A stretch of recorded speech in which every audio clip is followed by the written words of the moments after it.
एक गरीब बहू को जीना सिखाया 4 अमीर बहुओं ने। लग्जरी गार्डन में चेयर पर बैठी शिखा, सुहानी, नव्या, ईशा हेडफोन्स लगाकर अखबार पढ़ रही हैं। वहीं बगल की पड़ोसन अपने घर की दीवारों से झांकते हुए ये नजारा देखकर कहती हैं, अरे यार, जरा ये ईशा, शिखा, सुहानी, नव्या को तो देखो कैसे गार्डन में बैठकर आराम कर रही हैं। सास भी बगल में बैठी है लेकिन चेहरे पर जरा भी डर नहीं है। और इन्हें घर का काम नहीं करना क्या, जो गार्डन में आराम से अखबार पढ़ रही हैं? दिव्या, घर के काम तो होते रहेंगे, पर अगर हम खुद खुश नहीं रहेंगे तो घर को खुशियाँ कैसे देंगे? हम पहले अपने लिए जीते, फिर अपनों के लिए। आरती, तुम्हारी बातों ने मुझे अंदर से काफी मायूस कर दिया। शायद तुम ठीक कह रही हो। इसी तरह एक दिन गरिमा की चारों अमीर बहू शॉर्ट स्टाइलिश कपड़ों में अपनी अपनी लग्जरी गाड़ी के सामने अपने हस्बैंड का हाथ पकड़े हुए खड़ी हुई होती हैं। आज संडे है, संडे यानी फन डे। आज हम पूरे दिन फन करेंगे। पहले हम वाटर पार्क जाएंगे, उसके बाद हम मूवी देखने जाएंगे। हाँ, और फिर उसके बाद हम ढेर सारी शॉपिंग करेंगे। मुझे रात को लॉन्ग ड्राइव पर भी जाना है। बिल्कुल, आप लोगों का प्लान सर आंखों पर। हाँ, जाओ, अपनी जिंदगी खुलकर जियो, एंजॉय करो। ये दिन बार बार नहीं आते। अब वो चारों अपने पति के साथ बड़ी सी कार में बैठकर सबसे पहले वाटर पार्क जाते हैं। वाओ, कितना अमेजिंग मोमेंट है। पानी भी कितना ठंडा ठंडा है वाटर पार्क में। अरे, सारा टाइम क्या वाटर पार्क में ही बिताना है? चलो कुछ फोटो लेते हैं और उसके बाद मूवी देखने चलते हैं और फिर शॉपिंग पर भी जाना है। अब वाटर पार्क के बाद चारों अपने हस्बैंड के साथ मूवी देखने जाती हैं और फिर वहां वो सभी पॉपकॉर्न, कोल्ड ड्रिंक और स्नैक्स खाते हुए मूवी एंजॉय करती हैं और फिर शॉपिंग मॉल जाकर शॉपिंग करती हैं। उसके बाद वो सभी अपने अपने हस्बैंड के साथ गाड़ी में बैठती हैं। हाईवे पूरा खाली होता है, जहां ये चारों फुल स्पीड में लाउड म्यूजिक बजाकर लॉन्ग ड्राइव एंजॉय करती हैं। सभी अपनी खिड़कियों से चेहरा बाहर निकालकर जोर जोर से चिल्लाती हैं, और तेज करो गाड़ी, बहुत मजा आ रहा है। यही तो मजा है लाइफ को खुलकर जीने का। सच में जिंदगी जीने का असली मजा तब आता है जब हम उसे अपने तरीके से जीते हैं। अब कुछ देर बाद चारों लेट नाइट घर आते हैं और अपने अपने कमरे में जाकर आराम करते हैं। अब इसी तरह कुछ हफ्ते गुजरते हैं, जिसके बाद गरिमा अपने छोटे बेटे अरुण की शादी करने का फैसला करती है। मम्मी जी, आपने बहुत अच्छा डिसीजन लिया है। अब हमारे छोटे देवर की भी शादी हो जाएगी और हमारा पूरा फैमिली कंप्लीट हो जाएगा। हाँ, बिल्कुल ठीक कहा। पर अरुण, तुम बताओ, तुम शादी करने के लिए तैयार हो? अगर किसी को पसंद करते हो तो वो भी कहो। नहीं, मुझे अभी तक कोई लड़की पसंद नहीं है माँ। अब ये सुनकर अरुण की चारों भाभी तेज तेज हंसते हुए, सुनकर बहुत दुख हुआ कि मेरे देवर की कोई पसंदीदा औरत नहीं है।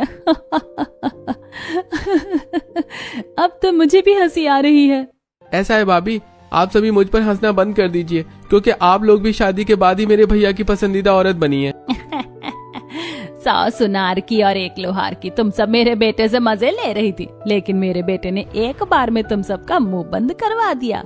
वैसे अब मुद्दे पर आते हैं। मैं क्या सोच रही हूँ कि हमारे घर में धन दौलत शोहरत सब कुछ है, तो मुझे लगता है कि अब हमें 5वीं बहू गांव से लेकर आनी चाहिए, जो थोड़ी गरीब घर से हो और इस घर से उसे सारी खुशियां मिले। इससे हमें भी पुण्य मिलेगा। अब चारों अमीर बहू ये सुनकर खुश हो जाती हैं। हाँ मम्मी जी, आप बिल्कुल ठीक करिए, हमें ऐसा ही करना चाहिए। अरुण भी मुस्कुराकर इस फैसले को स्वीकार कर लेता है। अब अगले दिन गरिमा अपने घर में पंडित जी को बुलाती है और पंडित एक के बाद एक गांव की लड़की का रिश्ता गरिमा को दिखाता है। तभी गरिमा एक तस्वीर को उठाकर, पंडित जी, मुझे ये लड़की बहुत पसंद आ रही है। मम्मी जी, आप बिल्कुल ठीक कह रही हैं। ये लड़की तो सच में बहुत मासूम और खूबसूरत है। अब जब सबको पसंद है तो इसी लड़की को फाइनल करते हैं। पंडित जी, आप उन्हें भी बता दीजिएगा। जी ठीक है। अब अगले दिन गरिमा की चारों बहू अमीर अपनी सास और देवर के साथ पल्लवी को देखने उसके घर जाते हैं। वहीं लड़के वालों को देखकर पल्लवी के मामा मामी बड़े ही सत्कार के साथ उन्हें घर के अंदर बुलाकर बिठाते हैं। हम आपका इंतजार कर रहे थे। बेटी पल्लवी, जाओ सबके लिए चाय नाश्ता ले आओ। अब पल्लवी घबराई हुई रसोई से चाय नाश्ता लेकर आती है। उसके माथे पर अजीब सी चिंता झलक रही होती है। शिखा, सुहानी, नव्या, तुम्हें ऐसा नहीं लग रहा कि हमारी होने वाली देवरानी कुछ ज्यादा ही डरी हुई है? अरे, लड़की की शादी की बात चल रही है और ऐसे समय में हर लड़की नर्वस ही होती है। शकुंतला जी, हमें आपकी बेटी बहुत पसंद आई। बाकी अरुण, तुम अपनी राय भी बता दो, तुम्हें लड़की कैसी लगी? माँ, मुझे भी लड़की पसंद है। चलो बढ़िया है। अब तो हमें बस अपनी भांजी के लिए एक अच्छा सा मुहूर्त निकलवाना चाहिए। दूसरी तरफ चारों अमीर जेठानियां, अरे, ये हमारी होने वाली देवरानी के माता पिता नहीं है क्या? हमें उनसे पूछना चाहिए इस बारे में। नहीं, रहने दो, लड़की पहले ही घबराई हुई है। वैसे तो मामा मामी भी अच्छे लग रहे हैं। तुम चारों खुद में ही लगी हुई हो, तुम भी कुछ बोलो। जी, हमें हमारी होने वाली गांव की देवरानी बहुत पसंद है। अब तो बस आप अच्छा सा मुहूर्त निकलवा कर रिश्ता फिक्स करिए। अब इसी तरह 3 से 4 हफ्ते गुजरते हैं, जिसके बाद पूरी विधि विधान के साथ पल्लवी शादी करके अपने ससुराल आती है, जहां पल्लवी देखती है कि घर के बाहर बैंड बाजा नगाड़े बज रहे हैं। वहीं चारों जेठानियां खुशी से नाच रही हैं। दूसरी तरफ पड़ोस की औरतें, देखो आरती, चारों जेठानी अपनी देवरानी के आने की खुशी में कितना नाच गा रही हैं। सच में दिल खोल कर नाच रही, असली जिंदगी तो ये जी रही हैं। दूसरी तरफ पल्लवी अब इन तेज आवाज और शोर से डर रही होती है। देवरानी जी, क्या हुआ? आप इतनी नर्वस क्यों हो रही हैं? लगता है हमारा नाच गाना इन्हें पसंद नहीं आया। नहीं नहीं, ऐसा कुछ नहीं है, लेकिन सब इतना नाच क्यों रहे हैं? बस अब बहुत हो गया।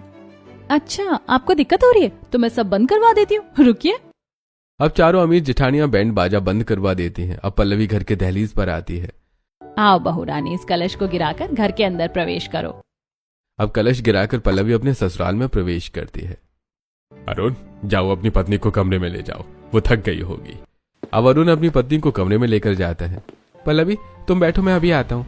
अब पल्लवी कमरे की लाइट को बंद कर देती है। दूसरी तरफ पल्लवी की चारों अमीर जेठानियां कुछ ही देर में अपने हाथ में एक्सपेंसिव गिफ्ट्स लेकर पल्लवी के कमरे में घुसती हैं। अरे देवरानी जी, आपने कमरा इतना अंधेरे में क्यों रखा हुआ है? आप पलंग पर ही बैठी है ना? अब पल्लवी धीरे से कहती है, जी हाँ, मैं पलंग पर ही हूँ। कमाल है, आप कहीं दिखाई भी नहीं दे रही हो। वैसे आपके गांव में इतना अंधेरा करके सोते हैं क्या सब लोग? नहीं नहीं, ऐसा नहीं है। वो हर जगह की लाइट मैंने जलती हुई देखी तो इसीलिए मैंने अपने कमरे की लाइट बंद कर दी। बिजली बिल उठ रहा होगा ना। अरे पल्लवी, तुम्हें इतना टेंशन लेने की जरूरत नहीं है। यह शहर है और हमारे पास इतनी भी दिक्कत नहीं है पैसों की। तुम आराम से अपने कमरे में लाइट जला कर रहो। अब पल्लवी अपने कमरे की लाइट ऑन करती है। 1 मिनट, ये आप लोगों के हाथ में क्या है? ओह गॉड, तुमसे बात करते करते तो हम भूल ही गए कि हम यहाँ पर आए क्यों थे। दरअसल हम सब की तरफ से आपके लिए छोटा सा गिफ्ट है, वेलकम गिफ्ट। अब एक एक करके पल्लवी गिफ्ट्स को खोलती है। सभी गिफ्ट्स काफी एक्सपेंसिव होते हैं और इन एक्सपेंसिव गिफ्ट्स को देखकर पल्लवी काफी घबरा सी जाती है। क्या हुआ पल्लवी, तुम्हें हमारा ये गिफ्ट पसंद नहीं आया क्या? तुम उदास क्यों हो गई? शायद पल्लवी गांव से है ना, तो हो सकता है हमारे गिफ्ट में गांव वाली बात ना हो। क्यों पल्लवी, मैंने ठीक कहा ना? तभी पल्लवी सहमी हुई कहती है, नहीं नहीं, ऐसा कुछ नहीं है। ये चारों गिफ्ट्स बहुत अच्छे हैं और मुझे पसंद भी हैं। अब ये सुनकर चारों जेठानियां खुश होकर वहां से चली जाती हैं, जिसके बाद पल्लवी आराम करती है। अब अगले दिन पल्लवी एक साधारण सी साड़ी पहनकर रसोई में जाती है। तभी पीछे से उसकी चारों अमीर जेठानी वहां आती हैं और पल्लवी को साधारण कपड़ों में देखकर कहती हैं, अरे ये क्या पल्लवी, तुमने ये सब क्यों नहीं पहना जो हमने तुम्हें दिया था? मैंने तुम्हें कितनी एक्सपेंसिव साड़ी दी थी और मैंने इतना एक्सपेंसिव तुम्हें ज्वेलरी सेट दिया था और मैंने तुम्हें इतना सुंदर मेकअप किट दिया था, तुमने मेकअप भी नहीं किया। मैंने भी स्टाइलिश हील दी थी, तुमने वो भी नहीं पहनी। क्यों नहीं पहनी तुमने पल्लवी वो सारी चीजें? जी वो सब बहुत कीमती है, रसोई में खराब हो जाएगा। मैं उन चीजों को कभी किसी त्योहार में पहन लूंगी। पल्लवी ये क्या बात हुई? मुझे लगता है तुम चीजों को कल के ऊपर ज्यादा छोड़ती हो। अरे त्योहार तो बात की बात है, तुम्हें तो आज में खुश होना चाहिए था, आज को जीना चाहिए था। आज तुम्हारे ससुराल में तुम्हारा पहला दिन था, स्पेशल डे। नहीं, मुझे इतना खुश होना पसंद नहीं है और मेरे लिए तो सारे दिन एक बराबर ही होते हैं। अब ये सुनकर चारों अमीर जेठानियां एक दूसरे की शक्ल देखने लगती हैं। चलो ठीक है, कोई बात नहीं। बाकी सुनो, फ्रिज में सारी सब्जियां और इस कैबिनेट में सारे एक्सपेंसिव मसाले और उस तरफ ड्राई फ्रूट्स जैसी चीज रखी हैं, तुम इनका इस्तेमाल करके पहली रसोई का खाना बना लो। अब अपनी अमीर जेठानियों के जाने के बाद पल्लवी सभी सामान को घूर घूर कर देखती है। अरे ये सब तो बहुत महंगा लग रहा है। मैं इतनी महंगी महंगी चीज इस्तेमाल करके कुछ नहीं बनाऊंगी। मैं किसी अच्छे दिन में ही पकवान बनाऊंगी। आज कुछ थोड़ी है, पहली रसोई के लिए नॉर्मल सब्जी राइस ही ठीक है। अब कुछ देर में पल्लवी खाना बनाकर तैयार कर लेती है और उसे डाइनिंग टेबल पर लेकर आती है। अब हल्का खाना देखकर गरिमा, अरे बहू, तुमने अपनी पहली रसोई में काफी हल्का खाना बनाया है। हमें तो लगा तुम शाही पकवान बनाओगी। वैसे रसोई में चीजों की दिक्कत या कमी थी क्या? नहीं मम्मी जी, राशन तो पूरा फुल था। हो सकता है पल्लवी के गांव में ऐसे ही खाना खाया जाता होगा। पल्लवी तुम ही बताओ क्या बात है? जी वो दरअसल मुझे अभी हल्का खाना बनाना ही ठीक लगा। बाकी मैं पकवान कभी किसी तीज त्योहार पर बना दूंगी। अब चारों अमीर जेठानियां फिर से एक दूसरे की शक्ल देखने लगती हैं। उनको ये सब अजीब लगता है। अब इसी तरह अगले दिन गरिमा की चारों अमीर बहुएं अपनी गांव की देवरानी के साथ सोफे पर बैठकर कॉमेडी मूवी देख रही होती हैं और वो चारों खिलखिलाकर हंस रही होती हैं। लेकिन गांव की पल्लवी के चेहरे पर एक उदासी होती है, जैसे मानो हंसने से पहले पल्लवी कुछ सोच रही हो। क्या हुआ पल्लवी, तुम्हें ये फनी मूवी पसंद नहीं आई तो हम चेंज कर दें? हाँ, मुझे भी लग रहा है, तभी तो हम लोग हंस रहे हैं और पल्लवी काफी खामोश है। तभी पल्लवी घबरा कर कहती है, नहीं नहीं, ऐसा कुछ नहीं है, वो रसोई में बहुत काम है, आप लोग देखिए मूवी, मैं काम कर लेती हूँ। तब सुहानी पल्लवी का हाथ पकड़ती है। सुहानी देखती है कि पल्लवी की आंखें हल्की नम है। पल्लवी कुछ छुपा रही हो क्या? कोई बात है तो कहो, इतनी घबराई हुई क्यों हो? ऐसा लग रहा है जैसे कोई चीज तुम्हें खुश होने से रोक रही है। नहीं नहीं, ऐसा नहीं है, वो बहुत देर से इस मखमली सोफे पर बैठी हूँ, कहीं ये सोफा गंदा हो गया तो दूसरा आ जाएगा पल्लवी। आज तो तुम इस मखमली गद्दे को एंजॉय कर लो, कल को ये मखमली गद्दा खराब हो गया तब क्या करोगी? तब इस बात का अफसोस करोगी कि काश उस दिन मखमली गद्दे पर बैठ जाती। अब पल्लवी बिना कुछ कहे अपना हाथ छुड़ाकर वहां से चली जाती है। अब अगले दिन गरिमा अपने हाथ में ढेर सारे गहने और एक्सपेंसिव साड़ी लेकर पल्लवी के कमरे में जाती है। बहू, कुछ लोग तुम्हें देखने आ रहे हैं, तुम इन कपड़ों को पहनकर तैयार हो जाओ। तभी पीछे से चारों अमीर जेठानी आकर, मम्मी जी, ये सब कुछ आपने हमें भी दिया था ना, और अब हमारी गांव की देवरानी को मिल रहा है। हाँ, अच्छा सुनो, तुम चारों मिलकर ही मेरी गांव की बहू को तैयार कर दो, ये वैसे भी काफी घबराई घबराई सी रहती है। तभी पल्लवी कहती है, मम्मी जी, ये सब कुछ बहुत महंगा है, आप कुछ सस्ता खरीद लेती, महंगा तो हम किसी पार्टी फंक्शन में जाते हैं तो पहन लेते। बहू, तुम इतनी चिंता मत करो, तुम अपनी लाइफ खुलकर जियो इस घर में, क्योंकि यहाँ किसी चीज की कमी नहीं है। अब चारों अमीर जेठानियां मिलकर अपनी गांव की देवरानी को खूबसूरती से तैयार करती हैं और फिर उसे लेकर मेहमानों के पास आती हैं। अब सभी मेहमान पल्लवी को देखकर उसकी काफी तारीफ करते हैं। घर में काफी हंसी ठहाका का माहौल होता है और सभी मेहमान पल्लवी के पास आकर उसकी गोद में तरह तरह के गिफ्ट्स भी रखते हैं। तेरी बहू तो बहुत अच्छी है गरिमा, देखने में काफी खूबसूरत है। हाँ, सुंदर तो बहुत है, चेहरे पर एक अलग ही मासूमियत है। हाँ, ऐसी बहू तो सबको मिले। अब जहाँ सब खुश हो रहे होते हैं, वहीं इस हंसी ठहाका की आवाज को सुनकर पल्लवी काफी घबरा रही होती है और उसके माथे से पसीना टपक रहा होता है। अब ये सब देखकर चारों अमीर जेठानियां फौरन उसके पास आती हैं। पल्लवी, तुम ठीक तो हो ना? तुम्हारे चेहरे पर ये घबराहट क्यों है? हाँ, कोई बात है तो कहो पल्लवी, हम हैं ना यहाँ पर। नहीं, कोई बात नहीं है, वो बस ये लोग इतना खुश क्यों हो रहे हैं? आप अभी इन्हें बोलिए कि ये लोग शांत हो जाएं, कहीं ये खुशी किसी मुसीबत का कारण ना बन जाए। अरे, कैसी बात कर रही हो पल्लवी? खुशियां घर में बरकत लेकर आती हैं, मुसीबतें नहीं। ये सभी अपनी लाइफ को खुश होकर जी रही हैं और तुम्हें भी जीना चाहिए, लेकिन तुम तो घबरा रही हो। पल्लवी, तुम हमेशा इतनी डरी डरी क्यों रहती हो? मुझे तो लगता है तुम्हारे मन में जरूर कोई डर बैठा हुआ है। बोलो बोलो बोलो ना पल्लवी। नहीं नहीं, कोई डर नहीं है, सब ठीक है। अब कुछ देर के बाद मेहमान वहां से चले जाते हैं। पल्लवी भी उठकर अपने कमरे में चली जाती है, लेकिन फिर हॉल में पल्लवी की चारों अमीर जेठानियां आपस में, नव्या, शिखा, ईशा, तुम्हें नहीं लगता कि हमारी पल्लवी कुछ छुपा रही है? कुछ तो है, शायद कोई डर है जिस वजह से हमारी गांव की देवरानी खुलकर जीना नहीं चाहती। हाँ, और हम उसकी जेठानी हैं, तो हमारा पहला फर्ज बनता है कि हम उसकी तकलीफ को जानें और उस तकलीफ को खत्म करें, ताकि वो भी हमारी तरह खुलकर जी सके।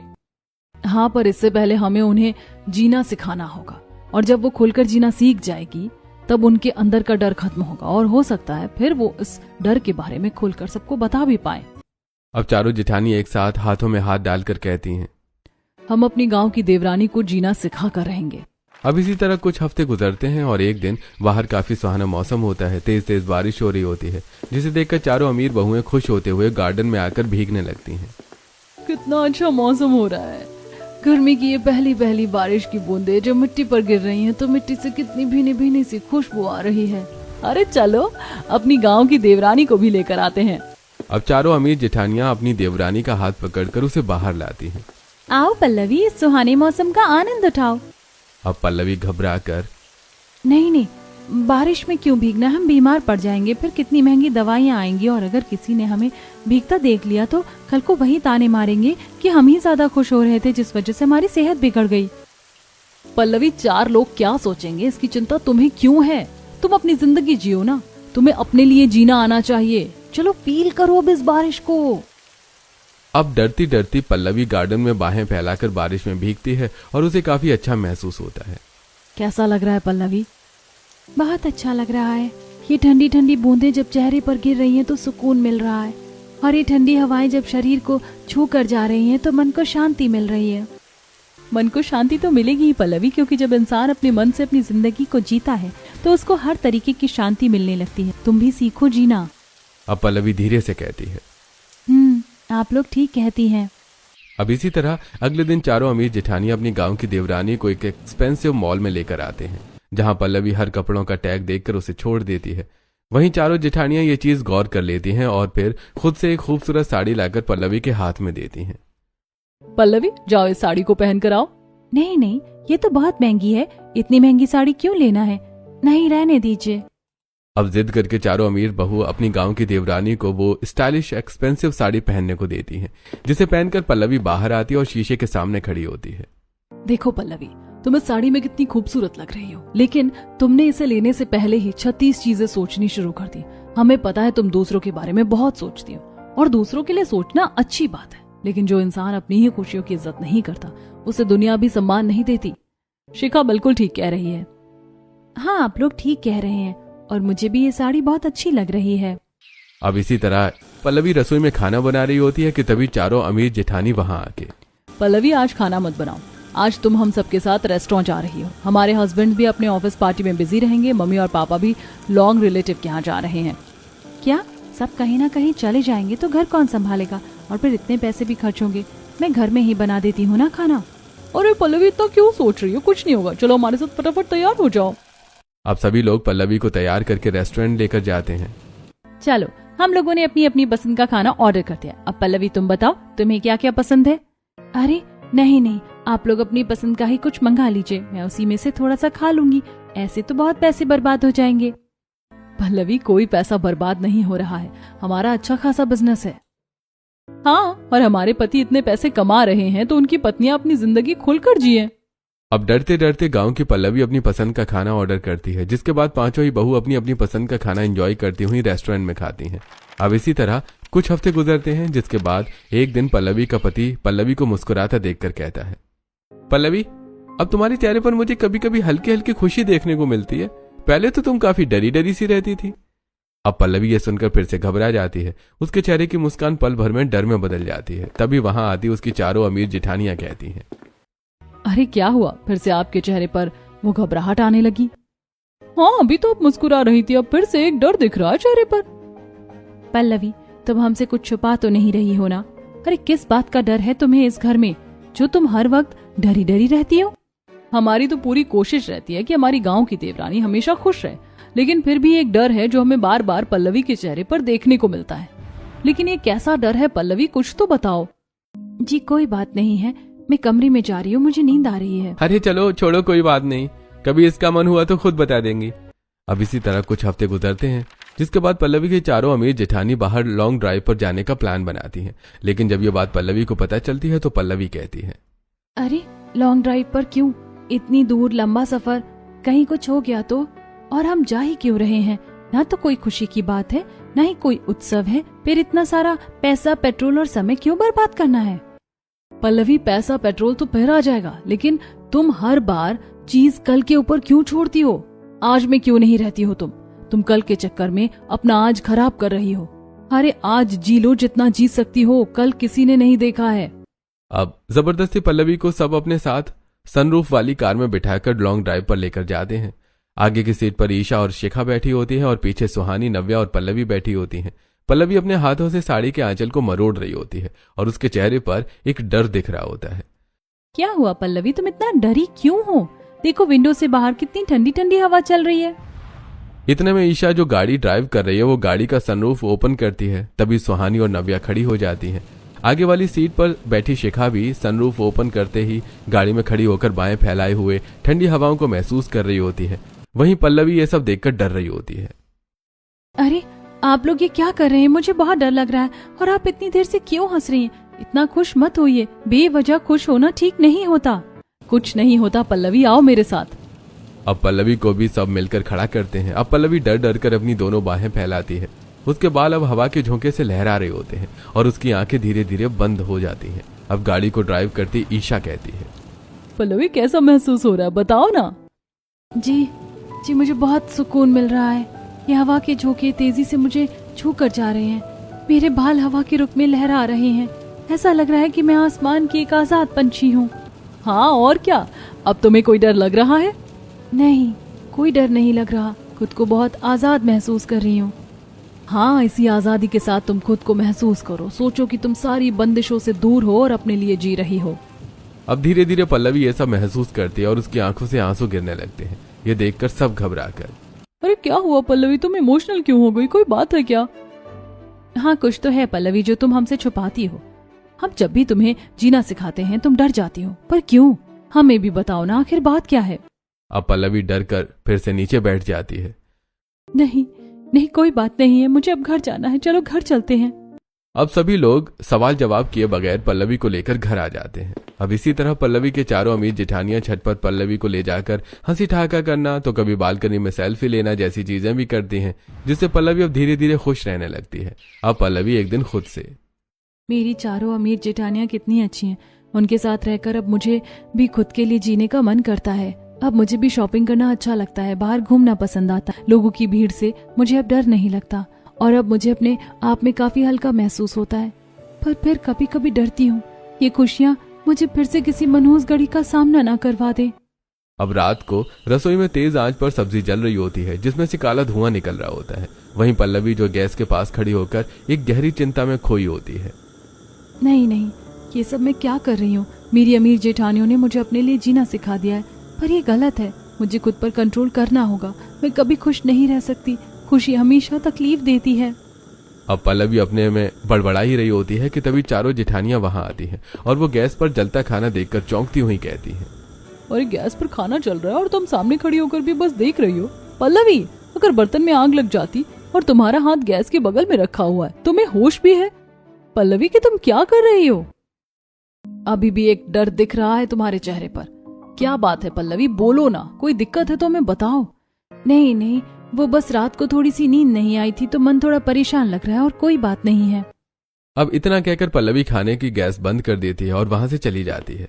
अब इसी तरह एक रात पल्लवी अकेली छत पर बैठी होती है, जहां तेज तेज बिजलियां कड़क रही हैं, आंधी तूफान चल रहा होता है, लेकिन पल्लवी इस भयानक मौसम में भी एक गहरी सोच में अकेली छत पर बैठी होती है। वहीं घर के लोग उसे ढूंढ रहे होते हैं। अरे मेरी चारों अमीर बहू तो यही है, लेकिन मेरी गांव की बहू कहाँ है? वो कहीं दिखाई नहीं दे रही, कमरे में भी नहीं है। हाँ, कमरे में भी कहीं नहीं दिखाई दे रही है। अच्छा आप लोग टेंशन मत लीजिए, हम देखते हैं कि हमारी गांव की देवरानी कहाँ है। आप लोग अपने कमरे में आराम कर लीजिए।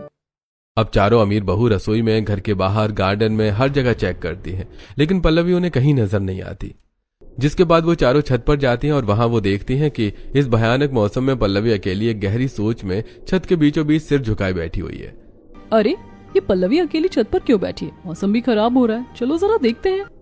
अब चारों पल्लवी के पास आती हैं तो देखती हैं कि पल्लवी की आंखें आंसुओं से भीगी हुई हैं। पल्लवी, तुम रो रही हो? क्या हुआ पल्लवी? मुझे लगता है पल्लवी को उसके मम्मी पापा की याद आ रही है ना पल्लवी? पल्लवी क्या हुआ बताओ ना, हम तुम्हारे साथ हैं। क्या बात है, क्यों इतनी डरी हुई हो? कुछ तो है जो तुम हमसे हर बार छुपाती हो, पर क्या है वो बात? हाँ पल्लवी, कुछ तो है और आज तुम्हारी आंखों में आंसू देखकर मुझे लगता है कि जरूर कुछ तो ऐसा हुआ है तुम्हारे साथ जो तुम्हें ना तो आगे बढ़ने दे रही है और ना खोलकर जीने दे रही। अब ये सुनकर पल्लवी की आंखों से आंसुओं का समंदर बहने लगता है और वो खुद को रोक नहीं पाती और फिर वो अपनी दुखद दास्तान अपनी अमीर जेठानियों से कहती है। जी, वो आज मैं अपने पुराने दिनों को याद कर रही थी।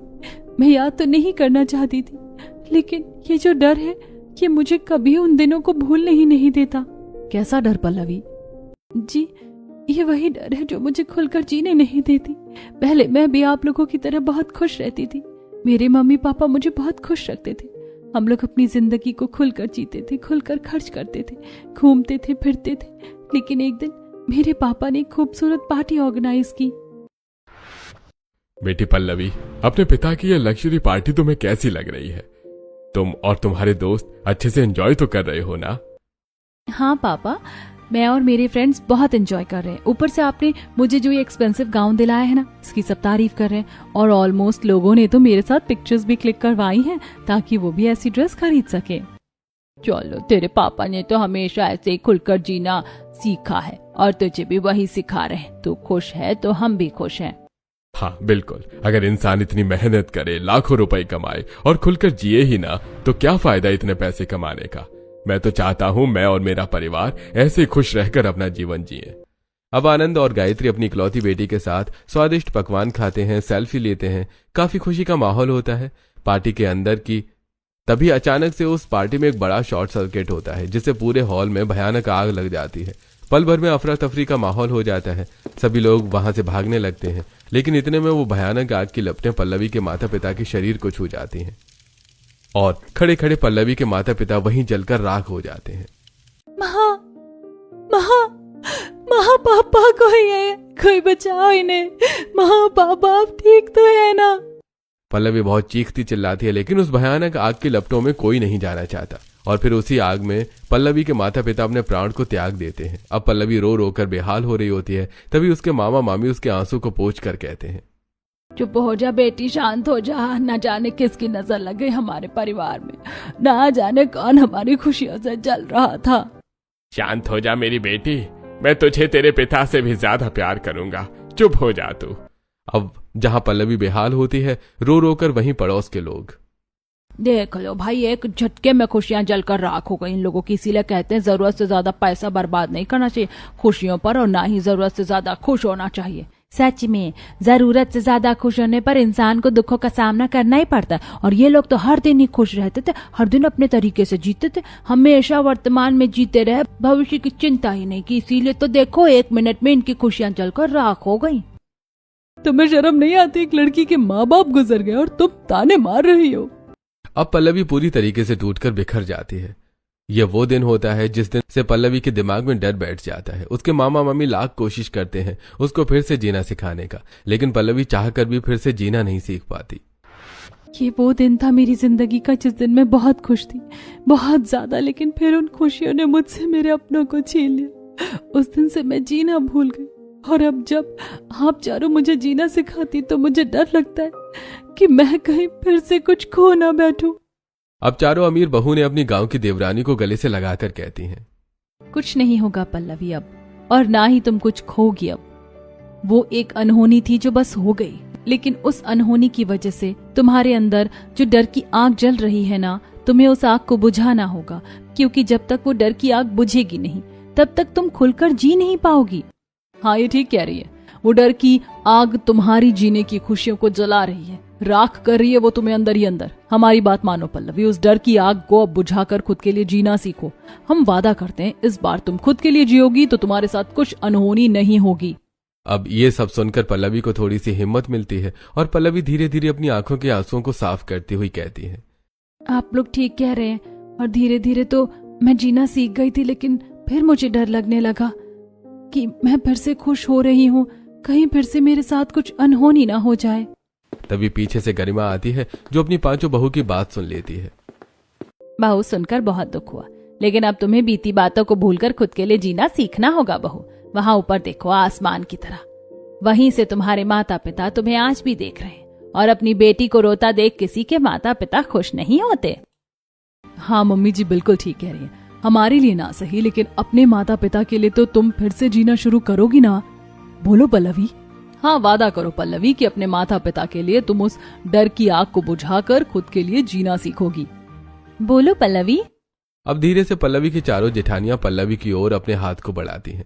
वहीं कांपते हाथों से पल्लवी अपना हाथ अपनी जेठानी के हाथों में रखती है और फिर अपने सभी डर पर काबू पाकर कहती है, हाँ, आज मैं अपने सभी डर को जलाकर राख कर दूंगी और फिर अपने लिए जीना शुरू करूंगी।